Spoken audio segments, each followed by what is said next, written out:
malam di Mina di situ 70 nabi kalau ada saya sejarahnya itu termasuk Nabi Musa lah juga pernah sembahyang di masjid itu. Nah namun ada waktu ke situ kita bisa sembahyang di Al-Khayb ngarannya lah masjid itu.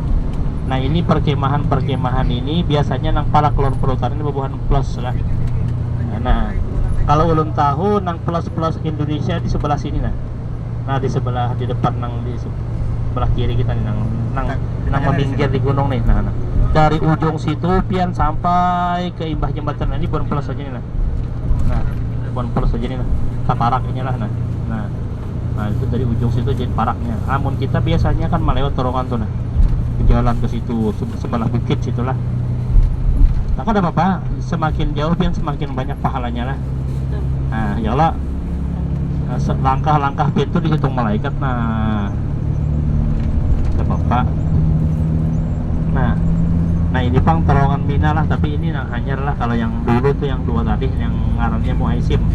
Nang dulu pernah kejadian yang meninggal banyak ada kalah itu nang banyak meninggal kan ya terowongan yang lu tunjukkan tadi Muaisim ngarannya lah. Nah karena coba pian bayangkan waktu itu nih padam lampunya, listrik kadada, kipas kadada, lalu kada melihat yang datang dari arah sana dan dari bulik dari ke sana ini bertabrakan, lalu hibak jalan tajajak kita apai semuaan tabrakan ya namanya meninggal lah musuh ganal. Negara-negara lain kan negara-negara orang jahi orang kita halus awak lah. Nah itu banyak yang meninggal nah biasanya kalau kita biasa sebelah sana nah orang jamaah-jamaah kita Indonesia yang reguler ya di sini sebelah kesana lagi. Nah tuh ya jota yang tapi kita kada tahu di mana kita lokasi handphone kita Indonesia lah. Malam 10 Zulhijjah. Nah melontar tuh kina pian tuh imam malam itu juga dini hari melontar ataupun sesudah subuh kina itu aturan maktab aja kina mengatur. Nah kina hari 10 itu hari raya itu acara bebas saja pian hendak berkorban silahkan berkorban kalau ada duitnya. Nah kemudian masuk malam 11 ya, masuk malam 11 sudah masuk namanya mabit di Mina. Malam di Mina mulai hari malam 11 sudah semalaman. Nah kemudian melontar jumrah itu masuk setelah sholat zuhur hari 11. Nah jadi mulai hari 11 itu sudah boleh melontar jumrah.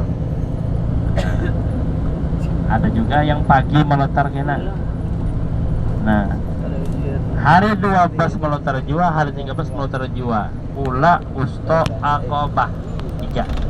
Adapun hari pertama pian datang di Mina, pian hendak batahalul itu melontar jumratul akabah aja dulu 7 biji. Ya kalau sampai di Mina kira itu dulu 7 biji, habis itu hanya bercukur, gunting rambut. Nah bila pian sudah bergunting rambut itu kina ganti halawan baju biasa sudah aman, sudah berminyak rambut, bersabun harum. Nah tapi selama pian belum lagi tawaf sa'i, pian masih namanya tahallul sani belum lagi. Itu baru tahalul awal lagi hanya sekali tahalul lagi pian. Jadi nang kada boleh nang ditahan dulu cuma 2. Nah kalau yang lainnya boleh. Yang kada boleh adalah jangan terlalu parak sepasang-pasang. Nah paham aja tuh pian, paham benar pian tuh sudah. Pertama jangan mukadimah itu ya baju dia mohon maaf ya baju japaian kan yang menimbulkan syahwat laki bini. Nah maka pian godaannya gana. Nah karena pernah kejadian nih orang yang berkisah lah saat kawan-kawannya melontar maka belum lagi lah hanya tahallul pertama aja nih nang lain melontarnya sudah berdua laki bini sunyi dulu di kemah nih berduaan aja. Nah akhirnya itulah nah apa tuh bianta kambing sikong kurang tuh menyembelih. Nah hati-hati benar. Nah jadi semua apa yang diharamkan tadi dalam ihram saat itu maka diperbolehkan terkecuali suami istri yang masih belum ya. Nah kecuali kita kalau sudah tawaf dan sa'i maka tuntung sudah ya. Nah jadi di Mina tadi kita sampai hari 12 variannya. Nah namun orang tuh nang peloter nang kada lawas lagi di maka kita mbah haji bunikan hanya ambil napar awal lagi tuh tinggal 2 hari 12 aja belikan ke Makkah sudah tahun sa'i. Lamun pian masih lawas lagi di Makkah seminggu atau 10 hari lagi hanya belikan mendingan hari 13. Nah, namun kadada, namun memungkinkan, namun kalau ada halangan. Tapi kalau ada halangan kan ya, karena dua pilihan dalam Quran disebutkan, faman ta'ajjala fi yaumaini fala itsma alaihi wa man ta'akhkhara fala itsma alaihi liman ittaqa. Amun hendak 2 hari aja jatuhan bagagas anak boleh silahkan. Amun menyempurnakan sampai 3 hari silahkan, boleh 2, boleh pilih ngarannya tah. Nah persani sampai 13 hari 13. Nah jadi itulah haji. Jadi beberapa hari jadi sebenarnya lah hari 8 Zulhijjah tuh mulai berangkat, 9 Uqub, hari 10 hari raya, hari 11 hari tasyrik, 12 13 6 hari ya sebenarnya haji ini selesai 6 hari ya. Nah sampai itu kita sampai ke Makkah hanya tawaf sa'i sudah selesai. Itulah pekerjaan haji berdua. Dan itulah Nabi kita Muhammad SAW dan para nabi dulu berhaji ke itulah. Jadi ini syariatnya yang menggabung semua para nabi adalah syariat haji. Dari Nabi Adam, Nabi Ibrahim alaihissalam sampai Nabi Muhammad berhajinya kayak Jepang sudah. Ibadahnya para nabi. Dan ini merupakan puncak daripada rukun Islam terakhir ya, berhaji ke Baitullah. Jadi kalau sudah sempurna, apalagi lah puasa sembahyang sudah, puasa sudah, zakat sudah, berhaji sudah, apalagi lapang banget sudah dah. Pada mikirkan yang lain aja kita, yang belum. Ini kita berada di kawasan Jabal Nur lah. Kita ini sedang merabulikan aja lagi nih. Satu lagi tempat yang belum kita kunjungi adalah tempat di mana Rasulullah SAW tadi lah sama menjelang umur 40 tahun Nabi kita sudah katuju menyengorangan, menyendiri, bakhalwat. Nah, pian sudah bakhalwat coba lah kira-kira lah. Kenapa? Karena pian sudah lebih 40 tahun. Nah, guanya kalau kita naik terus naik, lalu pian sampai ke puncak alun, ada kelutan yang pindah berlubang di tengah taruhlah. Nah, turun situlah guanya. Gua Hira, tempat Nabi berkhalwat tadi. Sembahyang situ 2 rakaat. Nah jadi bisa 2 orang situ berimaman kawal kita. Dan anehnya gua itu pas persis menghadap Ka'bah. Nah, disinilah Nabi Muhammad dulu kan disangui oleh Sayyidah Khadijah makanan minuman untuk Nabi bekal beberapa malam sini bakhalwat. Bini yang menyediakan, bini ini kan ada protes apa jualah hai ke situ kan ada. Karena Sayyidah Khadijah sudah percaya ini apa yang dilakukan Nabi ini adalah kebenaran. Nah, pernah juga Sayyidah Khadijah mengatakan, nah jadi Sidin sudah suka menyengorangan Rasulullah beribadah sendirian di atas. Ada yang mengatakan Nabi sembahyang, ada yang mengatakan Nabi tafakur di atas. Nah, karena masa itu kan masa jahiliyah Nabi meninggalkan bagaimana keadaan umat ya, umat Islam yang selalu diganggu oleh orang-orang musyrik dan sebagainya. Nah, kemudian lama kelamaan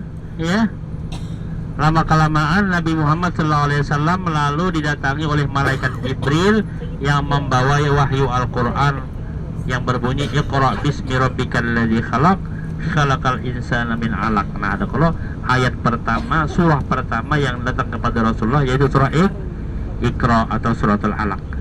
Nah, disuruh oleh Sayyidina Jibril, wahai ya Muhammad Iqra. Apa jawaban Rasulullah? Ma ana biqari. Aku enggak pandai baca, aku enggak bisa baca ya. Nabi itu qari ummi. Oh, diunjuki tulisan Nabi kada bisa membaca lah. Tapi kada bisa membacanya Nabi ini adalah hikmah. Karena pada masa itu Bapak Ibu, pada masa itu orang-orang musyrik, pada masa orang-orang Quraisy pada masa itu suka berlomba-lomba membuat pantun syair yang indah-indah. Nah, ini kuburan lah sebelah kanan. Nah, ini kuburan Adil ngarannya. Kita salam assalamualaikum daraqaumin mu'minin wa inna insyaallah bikum lahiqun. Al-Fatihah. Bismillahirrahmanirrahim. Alhamdulillahirabbil alamin arrahmanirrahim maliki yaumiddin. Iyyaka na'budu wa iyyaka nasta'in ihdinas siratal mustaqim siratal ladzina an'amta 'alaihim ghairil maghdubi 'alaihim waladdallin. Amin. Sampai 3 kali Nabi dipeluk oleh Jibril alaihi salam, Iqra ya Muhammad, ma ana biqari. Nah, jadi Nabi Muhammad itu ya, jadi pada masa itu orang-orang pada masa itu lah, orang-orang Arab lah, mereka itu pada para sahabat lalu bubuhan tukang syair ini angkat tangan berataan.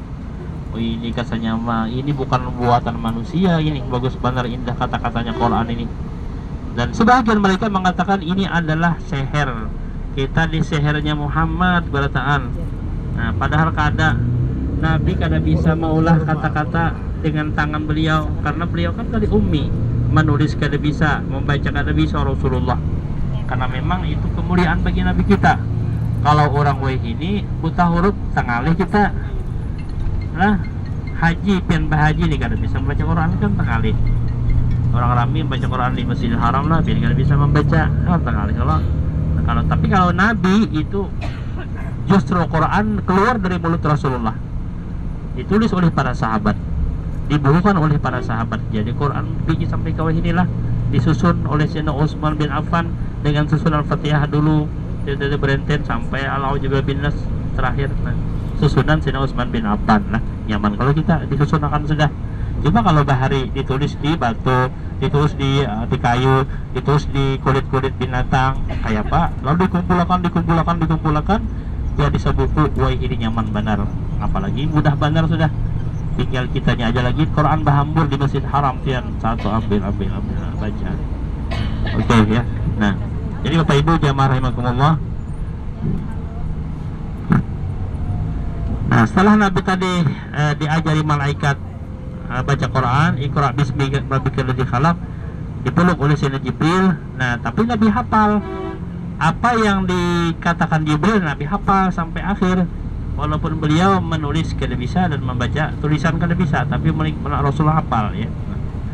Lalu balik ke rumah, lalu Sidin ini menggigil kayak orang kedinginan. Jadi ujar Sidin lalu Sayyidah Khadijah, Zammiluni, arti selimutilah aku, dasiruni ya. Nah, lalu Sayyidah Khadijah bertakun, ada apa gerangan wahai suamiku, wahai Rasulullah? Lalu Nabi menceritakan bahwasanya sini berjumpa dengan malaikat Jibril alaihissalam di atas gunung tadi. Lalu diceritakanlah oleh Sayyidah Khadijah keadaan peristiwa itu kepada sepupu Sidin. Sepupu Sidin ini artinya Waraqah bin Naufal. Sepupu Sidin ini orang yang hanya ibarat kita tuh pendeta